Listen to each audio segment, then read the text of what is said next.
इस बार तो 3 days remaining for Navratri. Okay, हाँ नवरात्रि आने वाला है। गरबा पता नहीं आप लोगों का होगा कि नहीं, आई एम नॉट श्योर, लेकिन होप सो हो भी जाए, अच्छी बात है अगर सिचुएशन अच्छी हो गई तो। होना चाहिए मेरे हिसाब से, है ना। हाँ, थोड़ा बच्चों को चेंज मिलेगा, बाकी सिचुएशन पे डिपेंड करता है। देखो किस तरह की सिचुएशन होती है। सोसाइटीज़ वाले अलाउ नहीं कर रहे होंगे वैसे, सोसाइटीज़ वाले अलाउ कर रहे हैं। हाँ, रिस्की तो बहुत है। एक काम करना ना, सब अपने घर पे ही गरबा कर लेना।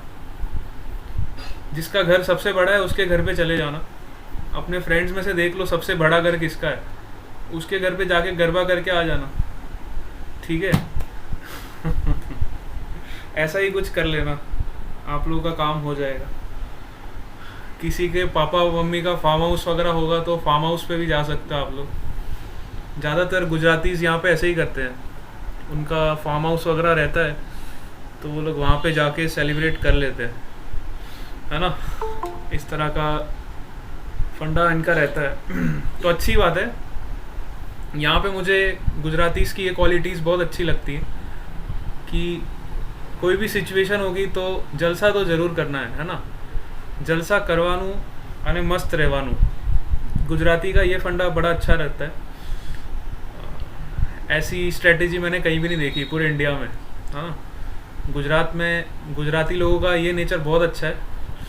कई पण सिचुएशन था जलसा करवानू अने मस्त रहवानू, ये बहुत अच्छा एटीट्यूड मुझे लगा, है ना। सर जिद पड़ी છે तो मौत થી જીવી લેવાની, બીજી વાર નથી મળવાની। यस बेटा, क्या बोल रहे हो? जिंदगी मिली है तो मौत से जी लेने का, दूसरी बार थोड़ी मिलने वाली है। हाँ, जिंदगी ना मिलेगी दोबारा, है ना। सबने देखी होगी मूवी ZNMD, जिंदगी ना मिलेगी दोबारा। चलो बहुत बढ़िया।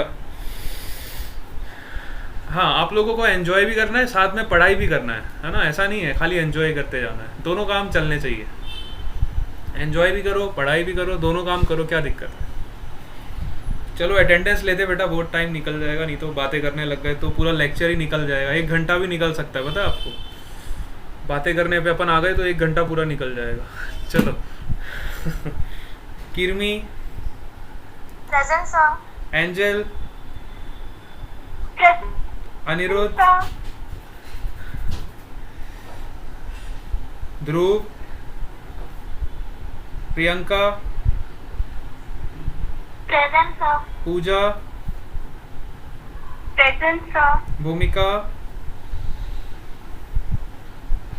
Nitesh, Sahil, present sir. Stephy, present sir. Om Patel, present sir. Keshavi Rana, present sir. Kripal, Darshanika, Tisha, present sir. Darshit, Vansh, Mayur, Vansh present है, मयूर, टमाटो वाला मूवी, अच्छा टमाटो वाला मूवी है क्या वो। मयूर, खुशबू, दर्शित भी आया हुआ है। अच्छा, जो जिनका माइक खराब है ना उनकी अटेंडेंस बाद में लूँगा मैं, बीच में ना डिस्टर्ब होता है। पहले मैं जो जिनका माइक अच्छा है उनकी अटेंडेंस ले लेता हूँ। Khushbu, Nirali Chaudhary, Liza, Tanushree, present sir. Deep Chaudhary, present. Tanvi, ये कौन है? Tanvi, Shivani, Kainil, present sir. Sanjo, Aditi, present sir. Jeel, present sir. Okay. चलो आ जाओ एसवी वाले students. 14-10, Aditya, present sir. Varshil, present sir. Khushi Patel, present sir. Yash, present sir. Neel Patel,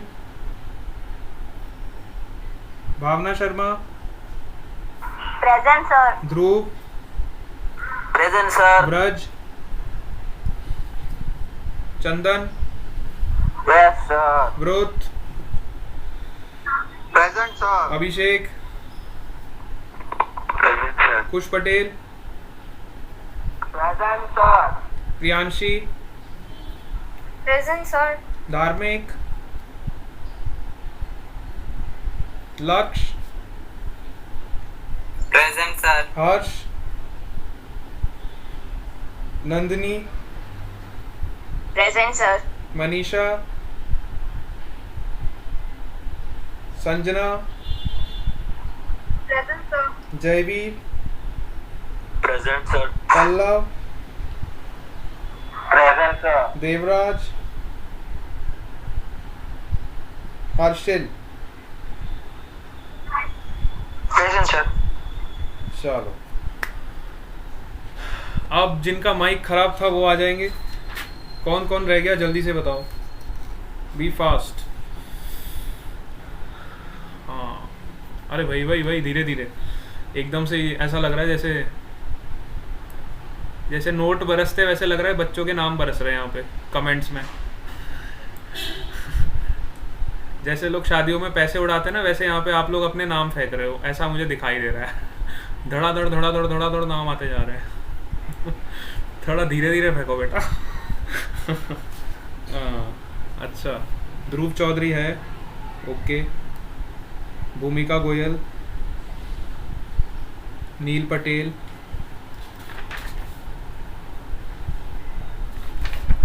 वंश,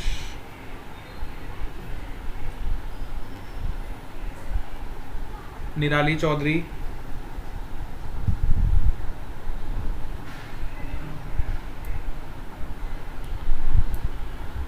Lisa Gamit, Manisha Shekhawat, Braj Desai,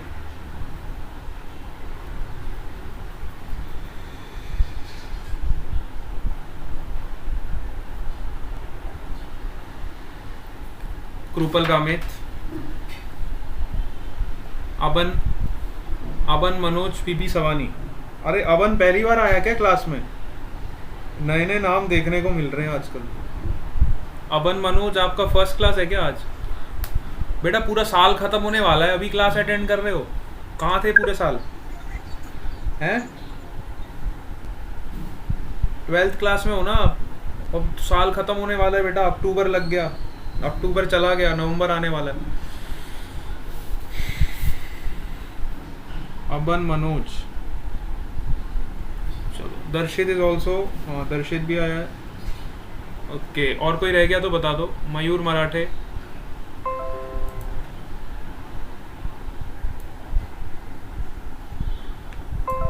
Mayur Marathe and Mitesh.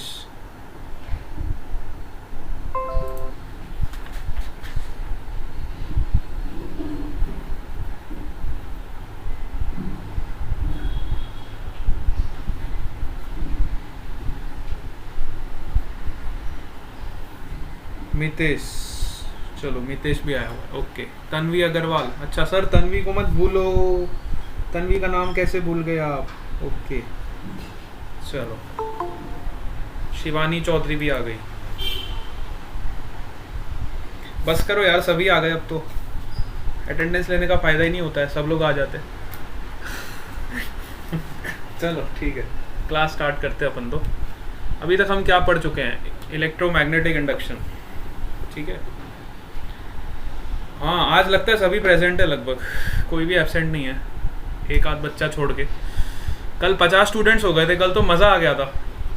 कल मैंने भी ऑब्जर्व किया, 50 स्टूडेंट्स हो गए थे, आज 47 ही है। 3 बच्चे कहाँ चले गए? हाँ, पहली बार इतिहास में इतने बच्चे एक साथ पढ़ रहे हैं। 50 बच्चों की क्लास लग रही है, mega class. This class is known as mega class. अरे कुश पटेल को क्या हो गया बेटा? सदमा लग जाता है क्या? ABCD पढ़ा रहा है इस टाइम पे, हैं?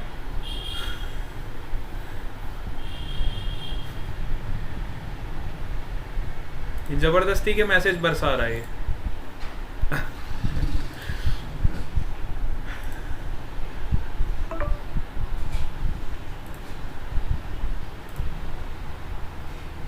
चिपक गया, अच्छा चिपक गया, पता नहीं कहाँ चिपक गया।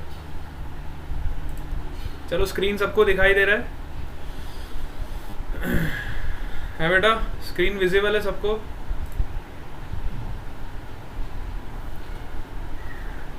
चलो क्लास स्टार्ट करते हैं। अभी तक हम क्या क्या पढ़ चुके हैं फटाफट एक बार रिवाइज लेते हैं ताकि हमारा दिमाग थोड़ा काम करे। अभी तक हम क्या पढ़ चुके हैं EMI में? देखो सिंपल सा फंडा है। EMI में दो चीज़ें इंपॉर्टेंट होती है। पहली चीज़ जो होती है आपका फैराडे का लॉ,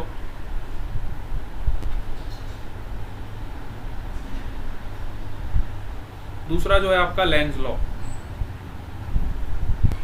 इन दोनों लॉस के बेसिस पे आपका पूरा EMI बेस्ड, ठीक है? जिसने दो लॉ को अच्छे से पकड़ लिया उसको पूरा EMI समझ आ जाए, ठीक है? दोनों लॉस के बेसिस पे सारी कहानी आपकी।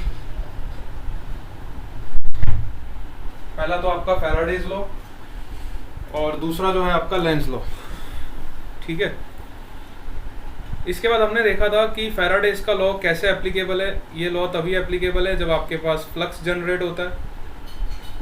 और मैग्नेटिक फ्लक्स पैदा करने के तीन कारण हैं। या तो आप फील्ड स्ट्रेंथ में चेंज करो, या एरिया में चेंज करो, या फिर ओरिएंटेशन में चेंज करो, ठीक है? तीन ही कारण है जिसके कारण आपकी मैग्नेटिक फ्लक्स जनरेट होता है। या तो आप फील्ड स्ट्रेंथ को इंक्रीज करो, या आप एरिया को चेंज करो, या फिर आप ओरिएंटेशन मतलब थीटा को चेंज करो। ये तीन फैक्टर्स इफेक्ट करते हैं फ्लक्स को चेंज करने में। और जैसे ही हमारा फ्लक्स में चेंज प्रोड्यूस होता है, तो फैराडे ने यही बताया था कि जब फ्लक्स आपका टाइम के रिस्पेक्ट में चेंज होता है तो आपका EMF जनरेट होता है। और लेंज लॉ ने उसको डायरेक्शन दे दी थी कि वो EMF हमेशा अपोज करता है, ठीक है? तो ये फैराडे और लेंज ने मिलकर अपना एक लॉ बना दिया जिससे हमें EMF निकालना होता है। पूरे चैप्टर में हमने देखा होगा एक ही फॉर्मूला लगाया है, एक ही फॉर्मूले पे आपका पूरा चैप्टर खत्म हो गया, E = -d∅/dt। इसके अलावा हमने कोई नई चीज़ नहीं पढ़ी। अरे माइक ऑन करना रह गया क्या? माइक तो ऑन ही है ना? सर वेट, मेरा डाउट है एग्जाम्पल 6.6 वाला। अच्छा, हाँ 6.6 वाला मैं डाउट अभी कराऊंगा, पहले वही करा दूँ क्या आपको? चलो ठीक है, बच्चों का डाउट आया बेटा। हाँ 6.6 में डाउट है, NCERT का ना? ओके, देखो 6.6 वाला एग्जाम्पल एक बार करा देता हूँ। तो बोलेंगे सर आपने कराया नहीं, ऐसा मत करो सर। देखो एग्जाम्पल नंबर 6.6 सब लोग ओपन करेंगे। क्या दिया हुआ इसमें? एक मेटालिक रॉड है जिसका लेंथ है 1 मीटर, ठीक है? 1 मीटर का एक रॉड है, मेटालिक रॉड है। इसको हमने रोटेट किया, ऐसे सर्कुलर रोटेशन हमने इसको दिया। ये मेरा रॉड है प्यारा प्यारा जिसको मैंने रोटेशन दिया, ठीक है? 1 मीटर का मेटालिक रॉड है और इसको रोटेट किया विद अ फ्रीक्वेंसी कितना दिया हमने इसको? 50 रिवॉल्यूशन पर सेकेंड। ये हमने फ्रीक्वेंसी इसको दिया 50 रिवॉल्यूशन पर सेकेंड। अब इसका एक एंड जो है वो हिंज्ड है। हिंज का मतलब होता है कि इस पॉइंट पे वो रोटेट कर रहा है।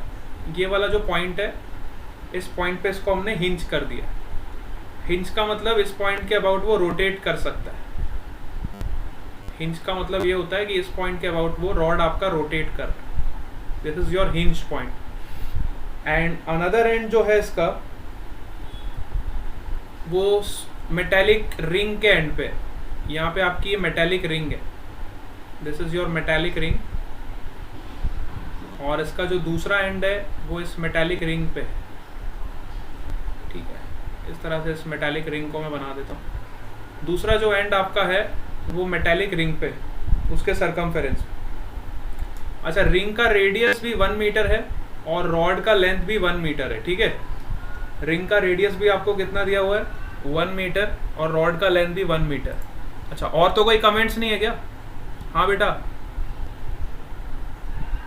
और तो कोई कमेंट्स नहीं है क्या? हाँ, देख लेता हूँ मैं एक बार। हाँ, पता चलता है, क्योंकि जब मैं पढ़ाने लगता हूँ ना तो फिर मैं कमेंट्स नहीं देखता, फिर मैं पढ़ा रहा होता हूँ तो मुझे बता दिया करो। कई बार मैं कमेंट्स नहीं रीड कर पाता, आप माइक ऑन करके बता दिया करो, ठीक है? उसमें कोई दिक्कत की बात नहीं। चलो, तो 1 मीटर का हमारा रॉड है, इसको हमने रोटेट किया, फ्रीक्वेंसी हमें गिवन है, और यूनिफॉर्म मैग्नेटिक फील्ड इसमें present, uniform magnetic field which is into the plane यहाँ पे प्रेजेंट। ये हमारा मैग्नेटिक फील्ड हो गया, और मैग्नेटिक फील्ड का वैल्यू भी हमें दिया हुआ है which is 1 Tesla. Magnetic field का वैल्यू कितना दिया हुआ है, 1 टेस्ला। टेस्ला टेस्ला टेस्ला, ठीक है, ये हमारा मैग्नेटिक फील्ड का वैल्यू से, ठीक है, कोई दिक्कत नहीं इसमें। तो हमें फाइंड करना है what is the EMF between the centre point and the metallic ring. तो ये दोनों पॉइंट्स के बीच में ईएमएफ कितना पैदा होगा, ईएमएफ का वैल्यू फाइंड करना है हमें। ये ओ पॉइंट और इस पॉइंट को नाम दे दो, सपोज करो ए। इन दोनों पॉइंट्स के बीच में कितना ईएमएफ जनरेट होगा, ये हमें फाइंड करना है।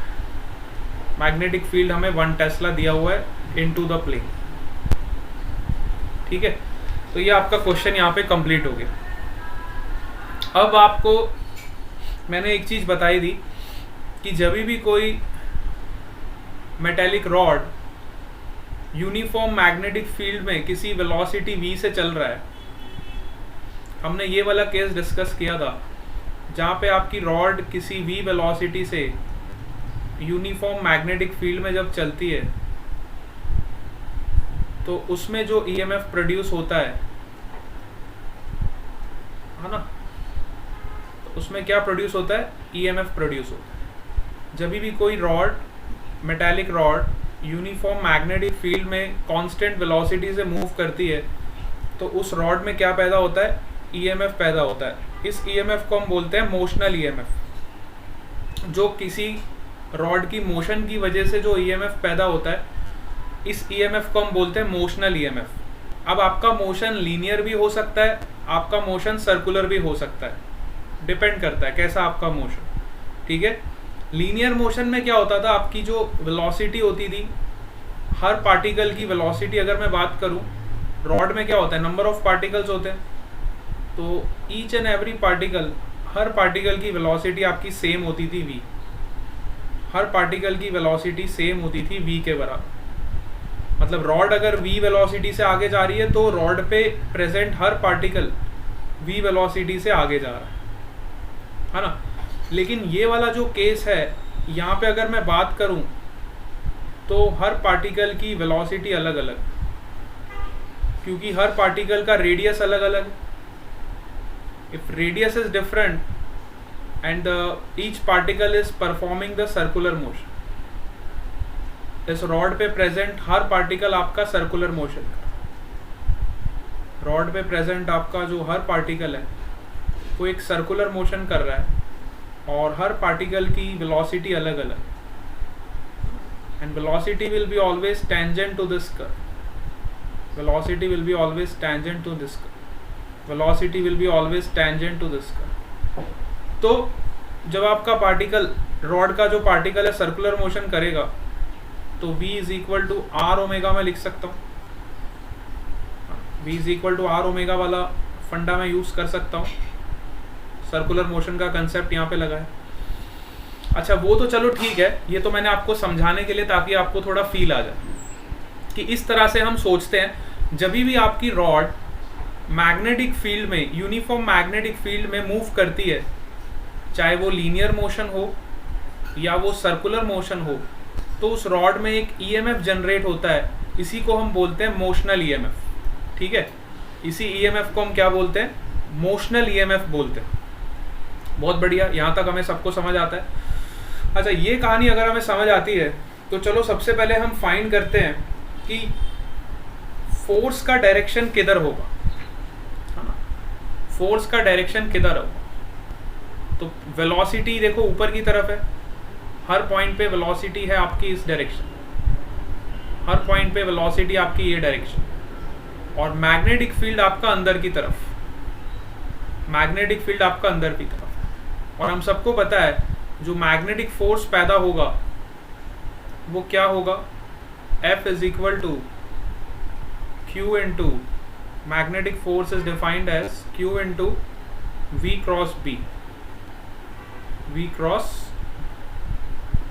अब V क्रॉस B का डायरेक्शन निकालने के लिए हम कौन सा रूल लगाते हैं, we use right hand rule, right hand thumb rule. V cross B का डायरेक्शन निकालने के लिए हम right hand thumb rule use करेंगे।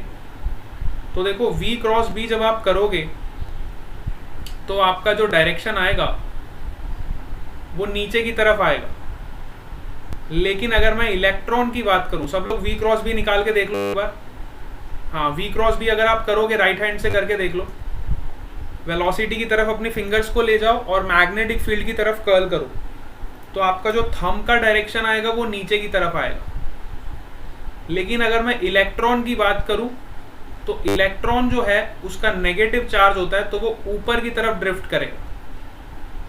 इलेक्ट्रॉन जो है वो कहां ड्रिफ्ट करेगा, ऊपर की तरफ ड्रिफ्ट करेगा। यहां तक सबको समझ आया? फोर्स आपका नीचे की तरफ लग रहा है, लेकिन इलेक्ट्रॉन क्योंकि नेगेटिव चार्ज होता है, इलेक्ट्रॉन का चार्ज कैसा होता है, नेगेटिव चार्ज, तो इलेक्ट्रॉन कहां ड्रिफ्ट करेगा, ऊपर की तरफ ड्रिफ्ट करेगा। तो जितने भी नेगेटिव चार्जेस हैं इलेक्ट्रॉन की वजह से, वो रॉड के ये वाले एंड पे एक्यूमुलेट होने स्टार्ट हो जाएंगे, negative negative negative negative negative negative negative. और जितने भी पॉजिटिव चार्जेस हैं वो रॉड के ये वाले एंड पे एक्यूमुलेट होने स्टार्ट हो जाएंगे, positive positive positive positive positive.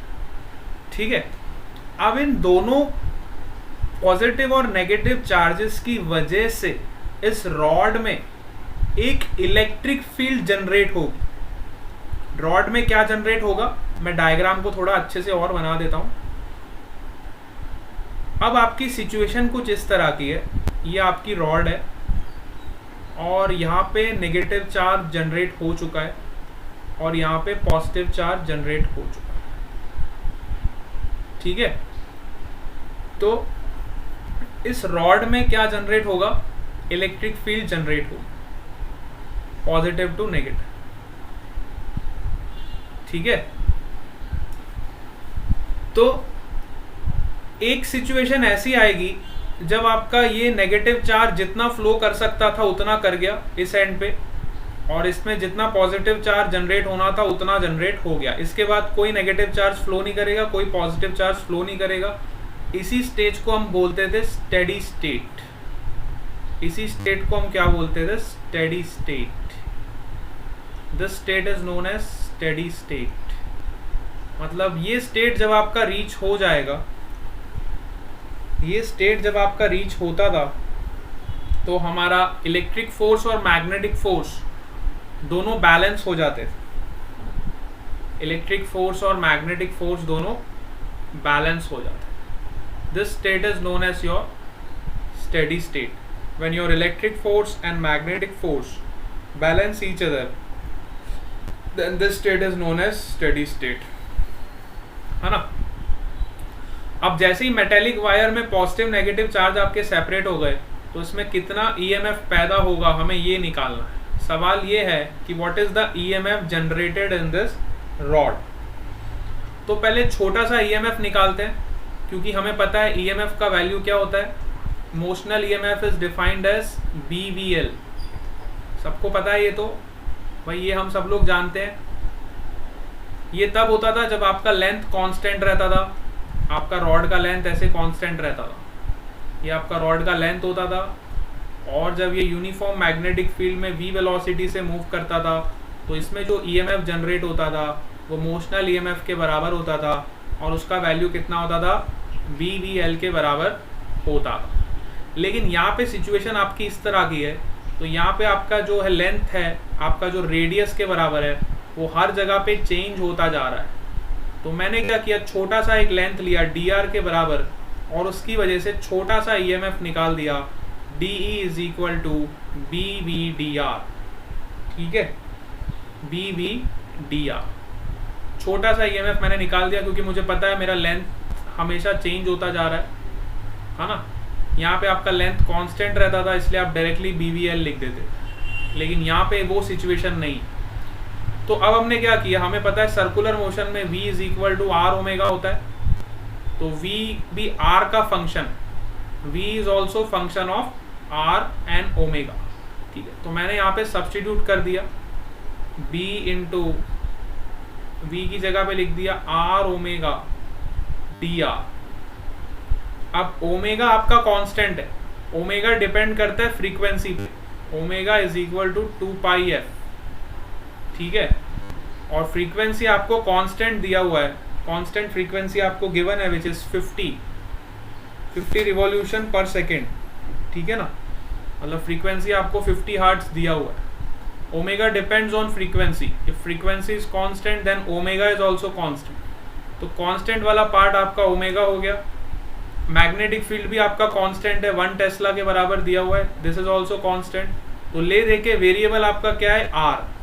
तो जब आप इसको इंटीग्रेट करोगे तो सिंपली आप इसको इंटीग्रेट कर लोगे, बी भी आपका कांस्टेंट है, ओमेगा भी आपका कांस्टेंट है, integration of R D R करोगे, कहाँ से कहाँ तक करोगे, 0 से लेके कैपिटल आर, तो आपका आंसर आ जाएगा B omega R square upon 2। इतना ईएमएफ जनरेट होगा इस रॉड। सबको समझ आया? यस बेटा, क्लियर हो गया। इस तरह से आपको दिमाग लगा के थोड़ा सॉल्व करना है, और काफ़ी अच्छा एग्जाम्पल है, इससे आपके सारे कंसेप्ट क्लियर हो गए होंगे। पुराना जो हमने डिस्कस किया था आपका फिर से रिवाइज हो गया। बहुत बढ़िया सवाल था, अच्छा लगा सबको डिस्कस करने में। और फिर से नहीं बताऊंगा, अब मैं कितनी बार बताऊं, एक ही चीज़ को कितनी बार पूछोगे। कुश पटेल, मजाक नहीं करना बेटा, सही में, अगर नहीं समझ आया तो बताओ ऐसे टाइम पास मत कराओ। फिर से बताऊं क्या, नहीं समझ आया क्या, सही में दिक्कत है क्या? अच्छा देखो, फिर से एक बार रिवाइज करा देता हूँ, देख लो। बच्चे मुंह चढ़ा देते हैं, नहीं तो 1 मिनट नहीं लगता इनको। इधर आ जाओ, देखो हमने क्या किया, एक बार फटाफट क्विक रिव्यू करते हैं। हमें इतना पता है कि फ्लक्स को पैदा करने के 3 तरीके होते हैं। ये सब तो हमें पता है कहानी। यहाँ से स्टार्ट करते हैं। सपोज करो आपकी रॉड है, अब ये रॉड जो है ये रोटेट कर रही है, ठीक है, रॉड आपकी रोटेट कर रही है in presence of uniform magnetic field. और हम सबको पता है जब भी आपका कोई भी एलिमेंट या कोई भी रॉड यूनिफॉर्म मैग्नेटिक फील्ड में मूव करता है विथ कांस्टेंट वेलोसिटी, तो उसकी वजह से ईएमएफ जनरेट होता है। इतना हम सबको पता है।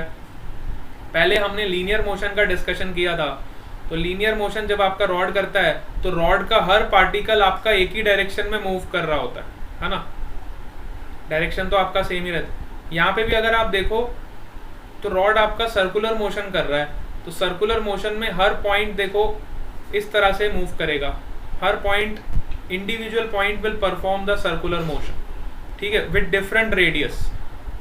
हर पॉइंट का रेडियस अलग अलग होगा, है ना। तो यहाँ पे आपका वेलोसिटी हर पॉइंट का अलग अलग होगा। रॉड के इस पॉइंट पे वेलोसिटी आपका सपोज करो r1 ओमेगा है, तो यहाँ पे आपका वेलोसिटी होगा r2 ओमेगा, यहाँ पे वेलोसिटी होगा r3 ओमेगा, यहाँ पे वेलोसिटी होगा r4 ओमेगा। तो रेडियस आपका चेंज हो रहा है, जिसकी वजह से आपका ये लीनियर वेलोसिटी चेंज हो रहा है, क्योंकि ओमेगा तो आपका फिक्स है, ओमेगा डिपेंड करता है फ्रीक्वेंसी पे।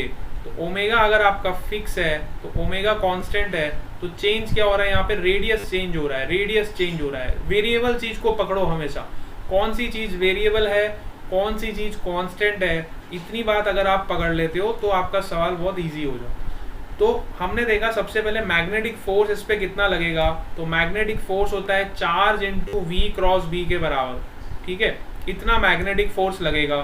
तो मैंने मैग्नेटिक फोर्स इस पे निकाला, राइट हैंड रूल से मैंने डायरेक्शन निकाली, तो मुझे मैग्नेटिक फोर्स का डायरेक्शन नीचे की तरफ मिला।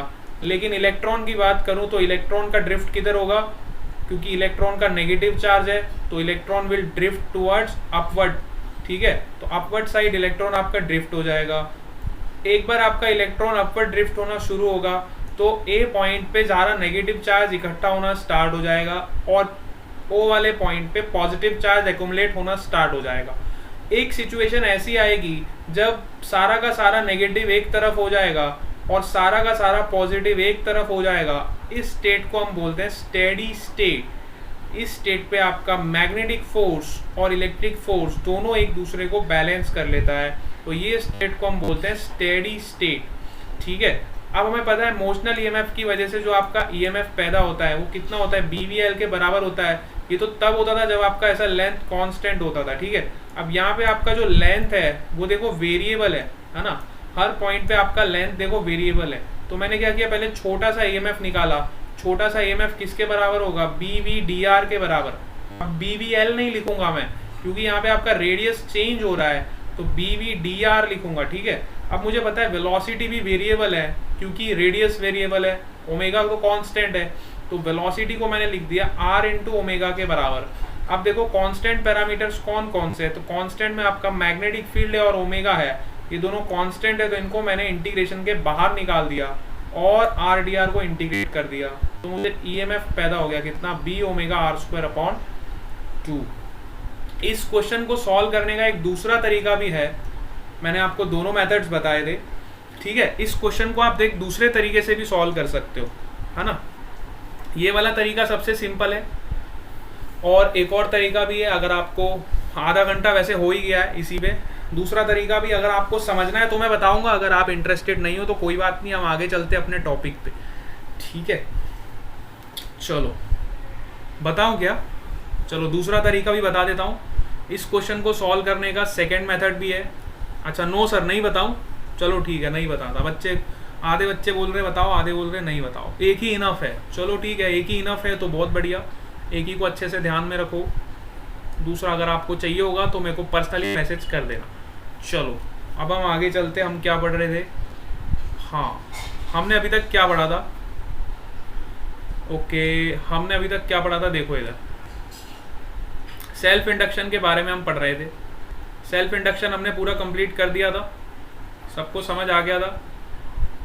सेल्फ इंडक्शन क्या होता है, सेल्फ इंडक्शन का मतलब होता है अगर किसी कॉइल में करंट फ्लो हो रहा है तो उसी की करंट की वजह से जो मैग्नेटिक फील्ड प्रोड्यूस होती है, जिसकी वजह से मैग्नेटिक फ्लक्स प्रोड्यूस होता है और उसकी वजह से ईएमएफ प्रोड्यूस होता है। ठीक है, मतलब खुद की कॉइल में करंट फ्लो हो रहा है जिसकी वजह से उसी की मैग्नेटिक फील्ड उसी के एरिया को कट करती हुई जा रही है, जिसकी वजह से फ्लक्स पैदा हो रहा है। समझ रहे हो, काफ़ी इंटरेस्टिंग है। सेल्फ इंडक्शन सबको पता चल चुका है। तो खुद की वजह से खुद में जब ईएमएफ जनरेट होता है तो उसको हम बोलते हैं सेल्फ इंडक्शन, है ना। और सेल्फ इंडक्शन हमने अच्छे से पढ़ लिया था कि सेल्फ इंडक्शन का जो फ्लक्स होता है वो प्रोपोर्शनल होता है करंट के। जितना ज़्यादा आपका करंट होगा उतना ज़्यादा आपका फ्लक्स पैदा होगा। तो phi is equal to Li में लिख सकता हूँ, वह L is your self induction constant. ठीक है, ये वाली बातें हम सब कर चुके थे। इसके बाद हमने डिस्कस किया था, इसके बाद हम लोग आ गए थे, हाँ मैंने आपको बताया था कि कितनी एनर्जी स्टोर होती है इंडक्टर में, है ना। इंडक्टर की हम बातें कर रहे थे, इंडक्टर में कितनी एनर्जी स्टोर होती है वो हमने कैलकुलेट किया था। तो इंडक्टर में जो एनर्जी स्टोर होती है वो हमने निकाला था, which is U is equal to half into Li²। यहाँ तक सब लोग क्लियर हो, इंडक्टर में इतनी एनर्जी स्टोर होती थी और जो रेस्ट एनर्जी होती थी वो हीट के फॉर्म में लॉस हो जाती थी रेजिस्टर में से। ठीक है, यहाँ तक सबको पता चल गया, यहाँ तक हम प्रीवियस क्लास में डिस्कस कर चुके थे। अब हम चलते हैं आगे की तरफ।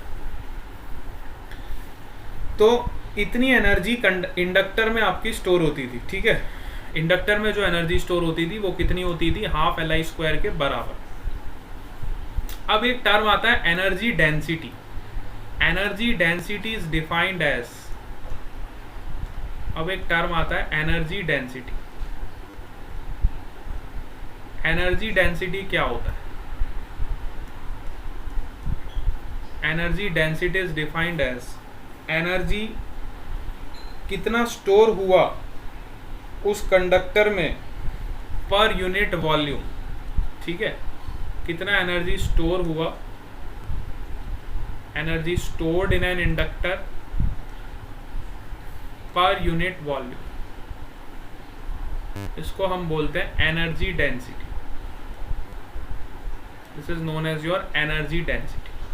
ठीक है, तो इंडक्टर में सपोज करो हमारे पास एक सोलेनॉइड है। Let suppose we have one solenoid जिसका रेडियस है r। हमारे पास एक सोलेनॉइड है जिसका रेडियस है r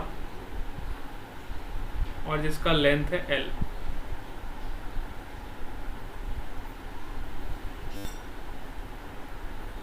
ठीक है, अब इसमें जो मैग्नेटिक फील्ड पैदा होता है वो हम सबको पता है। इस सोलेनॉइड में कितनी मैग्नेटिक फील्ड जनरेट होती है, which is mu naught times n into I. इतनी मैग्नेटिक फील्ड जनरेट होती है इस सोलेनॉइड में से। ठीक है, और इसकी वजह से जो सेल्फ इंडक्टेंस मिलता था हमें, वो कितना मिलता था, L इज इक्वल टू, ये मैंने आपको कल बताया था, is mu naught times n square pi r square into L। ये हमें सोलेनॉइड की वजह से जो सेल्फ इंडक्टेंस मिलता था वो इतना मिलता। ठीक है, यहाँ तक सब लोग क्लियर हो। सोलेनॉइड की वजह से जो सेल्फ इंडक्टेंस हमें मिलता था वो इसके बराबर मिलता। ठीक है, तो अब हम निकालते हैं कि कितनी एनर्जी इसमें स्टोर होगी। तो एनर्जी स्टोर जो होती है वो हमें पता ही है, which is half Li square. Energy stored is defined as U is equal to half Li square. अभी L का वैल्यू क्या है, आप यहाँ से पुट करोगे तो U is equal to half into mu naught times n square pi r square into L, और I की वैल्यू यहाँ से पुट करोगे which is magnetic field upon mu naught into n का होल स्क्वायर। तो यहाँ से आपको एनर्जी जो स्टोर होगी इंडक्टर में वो पता चल जाएगी। इसको जब सॉल्व करोगे तो देखो क्या बचेगा, half of mu naught, n square से n स्क्वायर कैंसिल हो जाएगा, half mu naught pi r square L into B square upon mu naught square. तो एक म्यू नॉट से एक म्यू नॉट भी कैंसिल हो जाएगा, तो ये टर्म आपको मिल जाएगा B square upon 2 mu naught. अगर आप इस रिलेशन को ध्यान से देखोगे तो ये सोलेनॉइड का वॉल्यूम हो जाएगा। सोलेनॉइड का एक सिलिंड्रिकल शेप है और सिलेंडर का वॉल्यूम होता है पाई r स्क्वायर L। तो यहाँ से हम एनर्जी डेंसिटी को डिफाइन कर सकते हैं। Energy density is defined as energy stored in an inductor per unit volume. तो यहाँ से आपको मिल जाएगा which is half of B square upon mu naught. So इतना इस सोलेनॉइड का एनर्जी डेंसिटी कहलाए। This is known as your energy density which is energy per unit volume. This is known as your energy density. तो कई बार exam में पूछा जाता है what is the energy density of the solenoid having the magnetic field of 1 Tesla। तो खाली magnetic field पे depend करता है। देखो एनर्जी डेंसिटी आपका डिपेंड करता है ओनली ऑन मैग्नेटिक फील्ड, और कोई भी फैक्टर यहाँ पे नहीं है। देखो म्यू नॉट तो आपका कांस्टेंट होता है, 2 भी आपका कांस्टेंट है, तो it depends only on your magnetic field. अभी बिल्कुल ऐसी चीज आप लोग कैपेसिटर में ऑलरेडी पढ़ चुके हो। ये बिल्कुल कैपेसिटर की तरह ही होता है। मैंने आपको कल भी बताया था, कैपेसिटर में जो एनर्जी स्टोर होता है वो इलेक्ट्रिक फील्ड की वजह से होता है, और इंडक्टर में जो एनर्जी स्टोर होता है वो मैग्नेटिक फील्ड की वजह से होता है। दोनों का फंक्शन बिल्कुल सेम है। एक वर्क करता है इलेक्ट्रिक फील्ड के बेस पे और दूसरा जो वर्क करता है मैग्नेटिक फील्ड के बेस पे। एक में इलेक्ट्रिक फील्ड के फॉर्म में एनर्जी स्टोर होती है और दूसरे में मैग्नेटिक फील्ड के फॉर्म में एनर्जी स्टोर होती है। ठीक है, तो अगर आपने कैपेसिटर अच्छे से पढ़ रखा है तो कैपेसिटर में आपने एनर्जी डेंसिटी वहाँ पे भी पढ़ा होगा, और वहाँ पे भी हमें कुछ इस तरह का ही रिलेशन मिलता था। कैपेसिटर में जब आप एनर्जी डेंसिटी निकालते थे तो वहाँ पे आपको एनर्जी डेंसिटी इस तरह की मिलती थी। कैपेसिटेंस में क्योंकि इलेक्ट्रिक फील्ड होता है तो वहाँ पे आपका एनर्जी डेंसिटी आपको मिलता था which is half into epsilon naught into E square. ठीक है, वहाँ पे आपका एनर्जी डेंसिटी ई स्क्वायर के प्रोपोर्शनल होता था। Energy density is directly proportional to E square. और इंडक्टर में आपका एनर्जी डेंसिटी प्रोपोर्शनल है मैग्नेटिक फील्ड के स्क्वायर।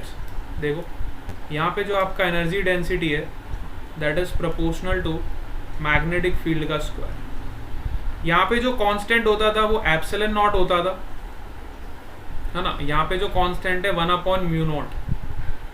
ठीक है, तो देखो बिल्कुल सेम रिलेशन ही मिल रहा है। ये मैग्नेटिक फील्ड के स्क्वायर के प्रोपोर्शनल होता था और यहाँ पे इलेक्ट्रिक फील्ड के स्क्वायर के प्रोपोर्शनल होता है। क्यों? क्योंकि इसमें जो एनर्जी स्टोर होती है वो मैग्नेटिक फील्ड की वजह से होती है, इसमें जो एनर्जी स्टोर होती है वो इलेक्ट्रिक फील्ड की वजह से होती है। ठीक है, तो दोनों में रिलेशन बिल्कुल सिमिलर है, चाहे आप कैपेसिटर की बात करो चाहे आप इंडक्टर की बात करो, है ना। वहाँ पे आपकी एनर्जी कितनी आती थी? Half CV²। ये आपकी एनर्जी होती थी वहाँ पे जो कैपेसिटर में स्टोर होती थी। यहाँ पे आपकी एनर्जी हाफ Li²। ठीक है, सिमिलर रिलेशंस आपको मिल रहे हैं, तो काफ़ी अच्छे से आप इसको रिलेट कर सकते हो। चीज़ों को जब आप रिलेट करके पढ़ते हो तो आपको लगता है हाँ कुछ नया नहीं पढ़ रहे हम, जैसे हम वहाँ पे इसको ऐसे पढ़ते थे यहाँ पे इसको ऐसे पढ़ रहे हैं। ठीक है, ये पॉइंट सबको क्लियर हो गया। इसके बाद इस चैप्टर में एक लास्ट टॉपिक बचता है that is your mutual induction. और म्यूचुअल इंडक्शन के बाद ये वाला चैप्टर हमारा ओवर हो जाए। एक लास्ट टॉपिक बचता है that is your mutual induction. ठीक है, तो चलो म्यूचुअल इंडक्शन की थोड़ी थोड़ी कहानी सुनते हैं। अरे थोड़ी कहानी आज सुन लो, थोड़ी कल सुन लेना। कहानी तो सुनने में क्या जा रहा है आपका? वैसे ही आज हमने ज़्यादा पढ़ाई तो करी नहीं है। ज़्यादा पढ़ा है क्या हमने आज? कुछ नहीं पढ़ा आज, तो ऐसा रिवाइज ही कराया मैंने आपको, सारी चीज़ों को रिवाइज कराया हमको, ज़्यादा तो पढ़ाया ही नहीं आप। चलो कहानी सुनते हैं, म्यूचुअल इंडक्शन क्या होता है। थोड़ी सी कहानी सुन लो फिर क्लास ओवर कर देंगे। चलो यहाँ तक अगर आप सब क्लियर हो तो हम आगे चलते हैं। म्यूचुअल इंडक्शन ये इस चैप्टर का लास्ट टॉपिक है और इसके बाद ये चैप्टर आपका ओवर। इसके बाद हम स्टार्ट कर देंगे ऑल्टरनेटिंग करंट, और ऑल्टरनेटिंग करंट के बाद आपका इलेक्ट्रोमैग्नेटिक वेव्स। फर्स्ट पार्ट हमारा अक्टूबर में कंप्लीट हो जाएगा। अक्टूबर एंड तक हमारा फर्स्ट पार्ट फिजिक्स का कंप्लीट हो जाएगा, ये हमारा अचीवमेंट रहेगा। और नवंबर 1 से हम फिजिक्स का सेकेंड पार्ट स्टार्ट करेंगे जिसमें हमारा पहला चैप्टर होगा ऑप्टिक्स। ठीक है, फर्स्ट नवंबर से हमारा जो प्लानिंग है वो ऑप्टिक्स स्टार्ट करने का है। ठीक है, इस तरह से अगर हम चलेंगे तो हमारा सिलेबस काफ़ी अच्छे से कंप्लीट हो जाएगा।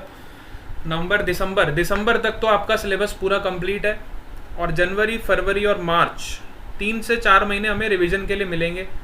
उसमें हम सारा टॉपिक फिर से रिवाइज करेंगे, सारे टॉपिक स्टार्टिंग से फिर से रिवीजन करेंगे।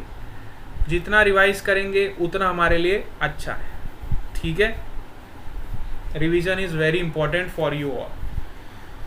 तो एक बार कोर्स होने के बाद जब आप दूसरी बार उसको पढ़ोगे तो आपके दिमाग में चीज़ें ज़्यादा जाएंगी, और जब आप खुद से इसको 2-3 बार खुद से रिवाइज करोगे तो फिर आपके 90% तो आने ही आने भैया, फिक्स है। 90% ऊपर आपको जाना ही जाना। और एंट्रेंस में बहुत हेल्पफुल रहेगा, है ना। एंट्रेंस का भी प्रिपरेशन NCERT जिसने पक्की कर ली, मैं आपको एक ही बात बार बार प्रेशराइज करता हूँ, जिसने NCERT का एक एक पॉइंट अच्छे से दिमाग में बैठा लिया उसका एंट्रेंस का 60% प्रिपरेशन हो गया, ऐसा समझो। और बाकी का जो रिमेनिंग 40% है वो स्टूडेंट की प्रैक्टिस से निकले। जितनी आप ज़्यादा प्रैक्टिस करोगे वो 40% आपको वहाँ से कवर होगा। 60% सिलेबस आपका NCERT में से निकल जाएगा एंट्रेंस एग्ज़ाम। एनसीईआरटी को आप डिटेल में पॉइंट टू पॉइंट अगर समझ गए, जितने भी सॉल्व्ड एग्जाम्पल है, जितनी भी एक्सरसाइज के क्वेश्चन है, अगर आपने अच्छे से कर लिए तो आपका बढ़िया हो जाएगा। हाँ, एसी जनरेटर भी करना है, केशवी राणा कह रही है। हाँ बेटा, एसी जनरेटर भी हम पढ़ेंगे, और एसी जनरेटर पढ़ाने में मुझे ज़्यादा टाइम नहीं लगेगा, क्योंकि आप ऑलरेडी इसको 10th क्लास में पढ़ के आ चुके हो। एसी जनरेटर में कोई नई चीज़ नहीं है, 10th क्लास में आपने ऑलरेडी उसको पढ़ लिया है, तो मुझे खाली आपको एक्सप्लेन ही करना रहेगा, और उसकी इक्वेशन वगैरह सिंपल होती है काफ़ी, वो हम कवर कर देंगे। तो कल आपका ये चैप्टर कंप्लीट कर ही देना है किसी भी हाल में, और नेक्स्ट क्लास में फिर हम ऑल्टरनेटिंग करंट स्टार्ट कर देंगे, ठीक है। चलो थोड़ा म्यूचुअल इंडक्शन की कहानी सुनते हैं, ज़्यादा टाइम निकल जाएगा नहीं तो। म्यूचुअल इंडक्शन क्या होता है? सपोज हमारे पास एक कॉइल है इस तरह की, और एक दूसरी कॉइल है इस तरह की। अब दूसरी कॉइल को मैंने क्या किया, सर्किट से कनेक्ट कर दिया,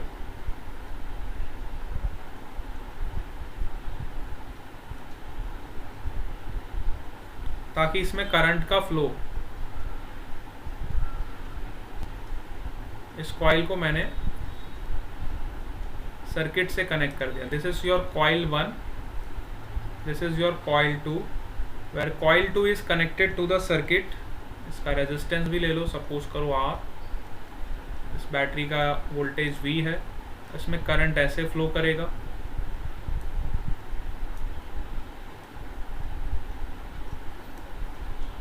ठीक है, अब होगा क्या, जब आपका सेकेंड वाली कॉइल में करंट इंक्रीज करेगा, तो सेकेंड वाली कॉइल में जब आपका करंट इंक्रीज करेगा,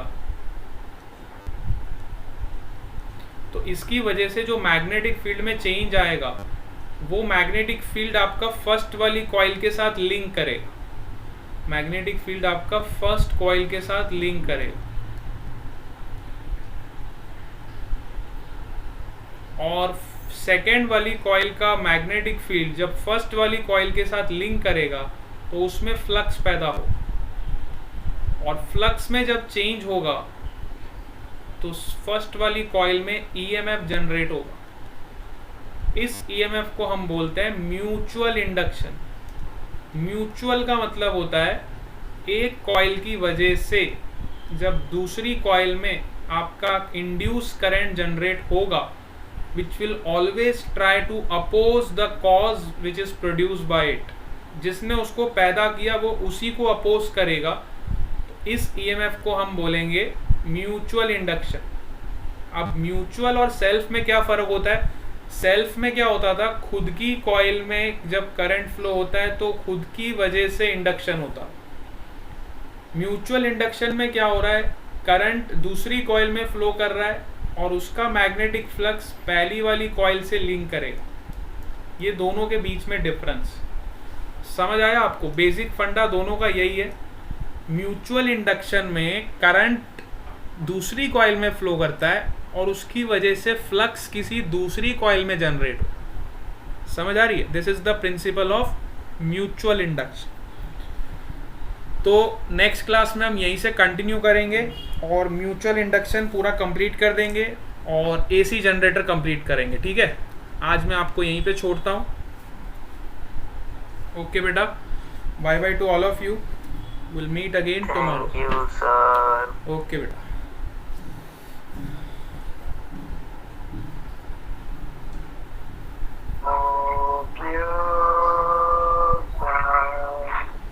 ओके बेटा, bye bye, bye bye, tata, thank you, सारी चीज़ें बोल दो एक साथ।